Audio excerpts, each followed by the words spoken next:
Vuonna 597 ennen Kristusta Hesekiel, tämä 25-vuotias Jerusalemin pappi, toimitti virkaansa kuningas Joojakimin ollessa vallassa. Kuningas kapinoi Babylonian hallitsijaa Nebukadnessaria vastaan, jonka seurauksena hän lähettää armeijansa Jerusalemiin. Piirityksen aikana kuningas Joojakim kuitenkin menehtyi äkisti ja hänen tilalleen nousi hallitsijaksi hänen poikansa Jojakin. Jerusalemin uusi hallitsija halusi pelastaa kaupungin varmalta tuholta ja päätti antautua. Nebukadnessar vangitsi hänet ja suuren joukon muita Juudan kansalaisia ja vei heidät pakkosiirtolaisuuteen Babyloniaan.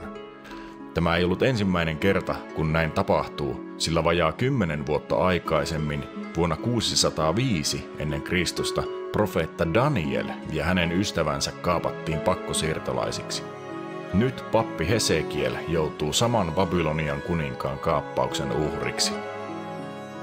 5 vuotta myöhemmin, vuonna 592 ennen Kristusta, Hesekielin täytettyä 30 vuotta, tuli hänelle Herran sana Kebarjoen varrella.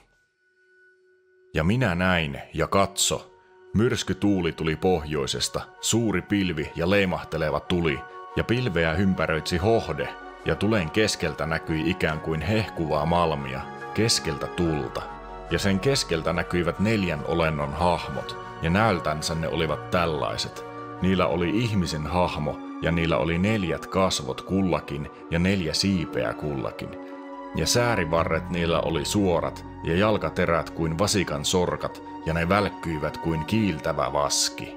Ja siipiensä alla niillä oli 4 eri puolellansa ihmiskädet. Kasvot ja siivet niillä 4 olivat näin. Niiden siivet koskettivat toisiansa. Kulkiessaan ne eivät kääntyneet, ne kulkivat kukin suoraan eteenpäin. Ja niiden kasvot olivat ihmiskasvojen kaltaiset, mutta oikealla puolen oli niillä 4 leijonan kasvot, vasemmalla puolen oli niillä 4 härän kasvot, myös oli niillä 4 kotkan kasvot.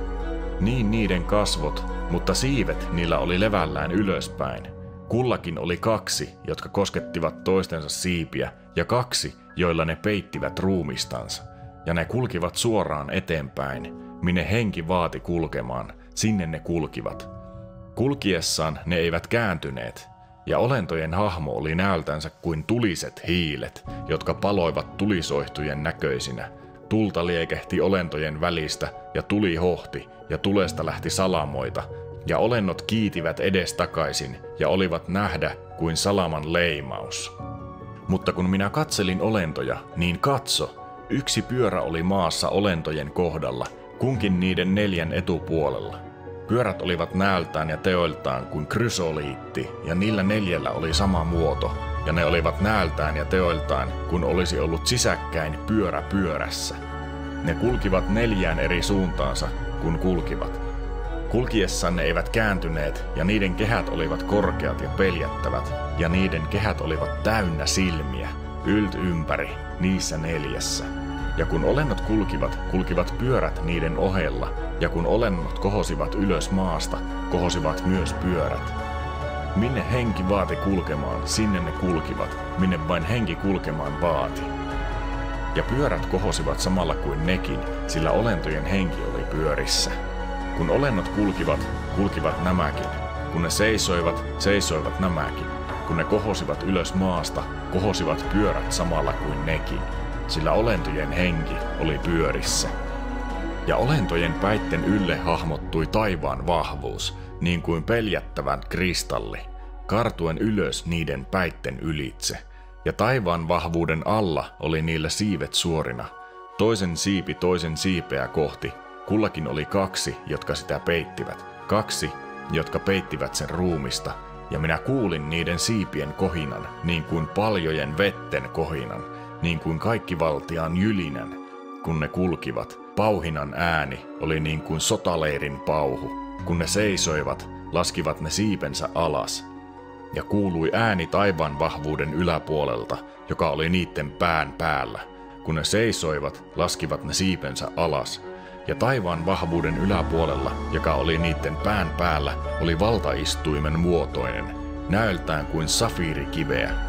Ja valtaistuimen muotoisella istui hahmo, ihmisen näköinen, kohoten korkealle, ja minä näin ikään kuin hehkuvaa malmia, tulen näköistä, jota ympäröi kehä ylöspäin, siitä, mikä näytti hänen lanteeltansa, ja alaspäin siitä, mikä näytti hänen lanteeltansa. Minä näin kuin tulen näköistä, ja sitä ympäröitsi hohde. Kuin kaari, joka on pilvessä sadepäivänä, niin oli näöltään sitä ympäröivä hohde. Sen kaltainen oli katsoa Herran kirkkauden hahmo, ja kun minä sen näin, lankesin minä kasvoilleni. Näillä mahtavilla sanoilla Hesekiel kuvaa Herran kirkkauden hahmoa, mikä ilmestyy hänelle näyssä. 4 pyörää ja sisäkkäistä pyörää täynnä silmiä, joiden ei tarvinnut kääntyä, vaan ne kulkivat Jumalan hengen mukana. Silmät kuvaavat Jumalan kaikkitietävyyttä, eikä häneltä jää mitään huomaamatta. Oli lisäksi 4 siivekästä olentoa, joilla oli 4 kasvot kaikkiin 4 ilmansuuntaan. Ikään kuin 4 maailmalle levinnyttä evankeliumi. Näiden olentojen ei myöskään tarvinnut kääntyä. Nämä kuvaavat sitä, että Jumala ei koskaan käänny tai muuta suunnitelmaansa, vaikka hän liikkuukin historian edetessä.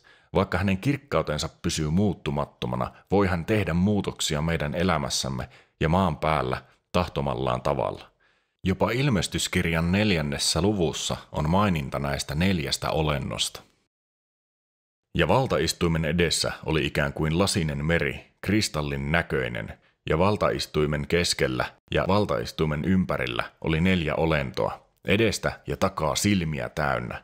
Ja ensimmäinen olento oli leijonan näköinen ja toinen olento nuoren härän näköinen. Ja 3. olennolla oli ikään kuin ihmisen kasvot ja 4. olento oli lentävän kotkan näköinen. Ja niillä 4 olennolla oli kullakin 6 siipeä ja ne olivat ympäri ja sisältä silmiä täynnä. Ja ne sanoivat lakkaamatta yötä päivää, Pyhä, pyhä, pyhä on Herra Jumala kaikkivaltias, joka oli ja joka on ja joka tuleva on. Nämä 4 siivekästä olentoa ovat kerubeja, joita löytyy myös liiton arkin kannen armoistuimen päältä. Tämä on merkittävä tieto, sillä liiton arkki oli niin pyhä esine, ettei sitä päässyt temppelin pyhimpään katsomaan kuin Israelin ylipappi kerran vuodessa, sovittaakseen Israelin syntejä. Hämmästyttävää on myös se, että näiden 4 kerubin yläpuolella oli Jumalan valtaistuin, jolla istui ihmisen näköinen hahmo. Ikään kuin Danielin näyssäkin ilmestynyt ihmisen poika, joka saapuu suuressa kirkkaudessa. Ihmisen poika, Jeesus Kristus, joka maksoi maailman synnit. Herran kirkkaus on siis jotain todella pyhää ja mahtavaa. Tämä Herran kirkkauden hahmo tulee myös esille myöhemmin Hesekielin kirjassa, toisessa näyssä, johon palaan myöhemmin. Mutta mitä ihmettä Jumalan kirkkaus teki Babyloniassa eikä Jerusalemin temppelissä? Israel oli tehnyt paljon syntiä Jumalaa vastaan ja he olivat jatkuvasti rikkoneet pyhää lakia. Hesekielin kirjan ensimmäiset 11 lukua kuvaavat niitä syytöksiä, joita Jumala luettelee Israelia vastaan. Ensin Jumala kutsuu Hesekielin profeetakseen välittämään tätä sanomaa israelilaisille. Ja hän sanoi minulle, ihmislapsi, minä lähetän sinut israelilaisten tykö, kapinallisten pakanain tykö, jotka ovat kapinoineet minua vastaan, ja he ja heidän isänsä ovat luopuneet minusta hamaan tähän päivään asti. Nuo lapset, joilla on kovat kasvot ja paatuneet sydämet, niiden luokse minä sinut lähetän, ja sinun on sanottava heille, näin sanoo Herra. Kuulkoot tai olkoot kuulematta, sillä uppiniskainen suku he ovat. He tulevat kuitenkin tietämään, että profeetta on ollut heidän keskellänsä. Mutta sinä, ihmislapsi, älä pelkää heitä, äläkä pelkää heidän sanojansa, vaikka edessäsi on ohdakkeita ja orjan tappuroita ja sinä asut skorpionien seassa. Älä pelkää heidän sanojansa, äläkä arkaile heidän kasvojansa, sillä he ovat uppiniskainen suku, vaan puhu heille minun sanani, kuulkoot tai olkoot kuulematta, sillä uppiniskaisia he ovat. Mutta sinä, ihmislapsi, kuule mitä minä sinulle sanon. Älä ole uppiniskainen niin kuin uppiniskainen suku on. Avaa suusi ja syö mitä minä sinulle annan. Nämä eivät kuulosta kovin kannustavilta sanoilta, mutta profeetan tehtävä on raskas. Herra antaa Hesekielille syödäkseen kirjakäärön, joka on molemmin puolin kirjoitettu täyteen valituksia, huokauksia, huutoa ja tuskaa. Se maistui suussa makealta kuin hunaja. Ja hän sanoi minulle, ihmislapsi, syö minkä tässä saat, syö tämä kirjakäärö, mene ja puhu Israelin heimolle. Niin minä avasin suuni ja hän antoi tämän kirjakäärön minun syödäkseni, ja hän sanoi minulle, ihmislapsi, ravitse vatsasi ja täytä sisälmyksesi tällä kirjakääröllä, jonka minä sinulle annan. Niin minä söin, ja se oli minun suussani makea kuin hunaja. Nämä jakeet ovat merkittäviä, sillä ilmestyskirjassa Johannes saa samankaltaisen näyn, jossa hän joutuu syömään enkeliltä saamansa kirjakäärön, joka oli suussa makeaa kuin hunaja. Tällä tavalla Jumala antaa heille kyvyn profetoida tulevista asioista. Näin Herra lähettää Hesekielin takaisin pakkosiirtolaisten tykö Kebarjoen varrelle Tel Abibiin, varoittaakseen heitä saapuvasta kohtalosta. Ensiksi hän joutuu rakentamaan Jerusalemin pienoismallin savitiilestä sekä sitä saartamaan piiritysvallin, valtausluiskan ja sotaleirejä. Merkiksi Israelille Hesekiel itse asettuu piirittäjän rooliin. Toiseksi Herra käskee häntä asettumaan vasemmalle kyljelleen köysiin sidottuna kantamaan Israelin synninteon vuosia 390 päiväksi. Yksi päivä vastasi yhtä synninteon vuotta. Tämän jälkeen hän joutui vielä erikseen kantamaan Juudan kansan syntejä oikealla kyljellään maaten päivän vuotta kohden, yhteensä 40 päivää. Jotta tämä ei olisi ollut profeetalle liian helppo tehtävä, joutui Hesekiel näiden päivien ajan syömään karjan lannalla paistettua yksinkertaista leipää ja niukasti vettä aina tiettyyn aikaan päivästä. Tämä kaikki kuvasti tulevaa ahdinkoa Jerusalemin piirityksen aikana, jolloin heillä ei tulisi olemaan kuin hyvin niukasti leipää ja vettä, ja he tulisivat menehtymään syntiensä tähden.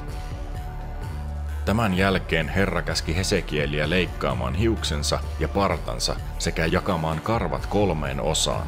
Ensimmäinen osa piti polttaa keskellä kaupunkia, toinen osa piti katkoa miekalla muurien edessä ja 3. osa hajoittaa tuulen vietäväksi.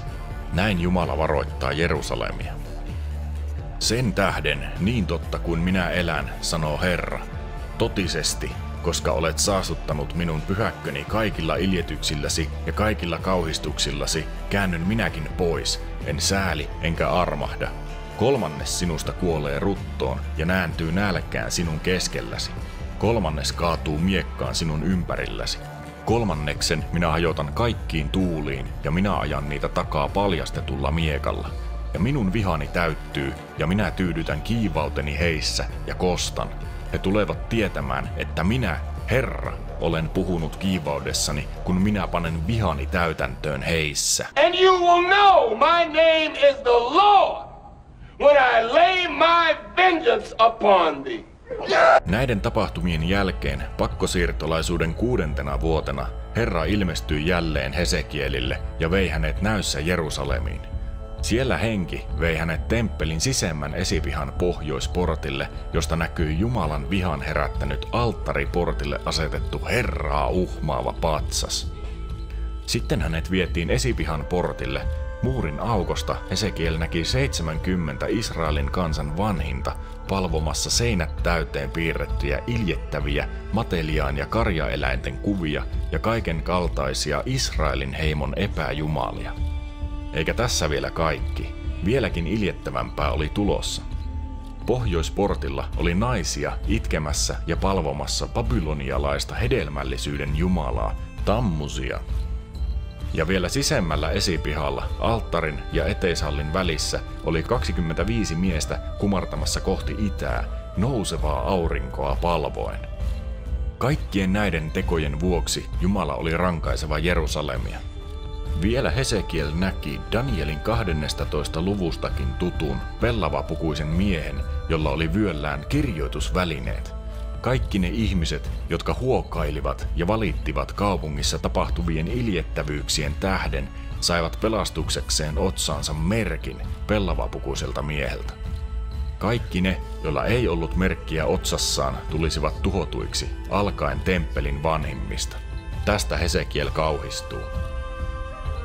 Mutta kun minä heidän surmatessaan olin jäänyt jäljelle, lankesin minä kasvoilleni, huusin ja sanoin, voi Herra, Herra, hävitätkö sinä Israelin koko jäännöksen, kun vuodatat vihasi Jerusalemin ylitse? Niin hän sanoi minulle, Israelin ja Juudan heimon syntivelka on ylen suuri. Maa on täynnä verivelkoja ja kaupunki on täynnä oikeuden vääristelyä, sillä he sanovat, Herra on hyljännyt tämän maan, ei Herra näe. Niinpä minäkään en sääli enkä armahda. Minä annan heidän vaelluksensa tulla heidän oman päänsä päälle. Ja katso, pellava vaatteisiin puettu mies, jolla oli kirjoitusneuvot vyöllänsä, toi tämän sanan. Minä olen tehnyt niin kuin sinä käskit minun tehdä. Nyt ymmärrämme, miksi Jumala päättää rankaista Israelia synneistään. He ovat eläneet kuin pakana kansat ympärillään ja hylänneet Israelin oman Jumalan. Tämän vuoksi Jerusalem tuhotaan muiden kansojen toimesta ja elon jääneet levitetään toisten kansojen sekaan. Tilanne näyttää todella synkältä, mutta Jumala lupaa. Minä kokoan teidät kansojen seasta ja kerään teidät maista, joihin teidät on hajotettu, ja annan teille Israelin maan. Ja he tulevat sinne ja poistavat siitä kaikki sen iljetykset ja kaikki sen kauhistukset. Ja minä annan heille yhden sydämen, ja uuden hengen minä annan teidän sisimpään. Ja minä poistan kivisydämen heidän ruumiistansa ja annan heille lihasydämen, niin että he vaeltavat minun käskyjeni mukaan ja noudattavat minun oikeuksiani ja pitävät ne. Ja he ovat minun kansani ja minä olen heidän Jumalansa. Nyt Hesekiel näki, kuinka Jumalan kirkkauden hahmo, sama hahmo, jonka hän näki ensimmäisen kerran Kebarjoen varrella, nousi ilmaan pois temppelistä ja poistui temppelin itäportista asettuakseen vuorelle kohti itää. Idässä sijaitseva vuori on luultavasti Öljymäki, joka on Uudessa testamentissakin merkittävä sijainti temppelivuoren itäpuolella. Henki nosti Hesekielin ilmaan ja palautti takaisin pakkosiirtolaisten luo. Herättyään näystä hän kertoi pakkosiirtolaisille kaiken, minkä Jumala oli ilmoittanut. Näin Hesekielin kirjan ensimmäiset 11 lohdutonta lukua päättyvät. Jumalan kirkkaus on poistunut temppelistä ja Jerusalem on saanut kuvan tulevasta tuomiostaan. Jumala on kuitenkin antanut lupauksen, pienen toivon kipinän, että lopulta hän aikoo palauttaa Israelin jälleen kansojen seasta omaksi kansakseen. Tämä kipinä saa kuitenkin vielä odottaa, sillä seuraavissa luvuissa 12-24 Jumala antaa tuomionsa koko Israelille ja luvuissa 25-32 ympäröiville kansoille. Aion käydä nämä luvut läpi seuraavalla videolla. Kiitos katsomisesta ja ensi kertaan.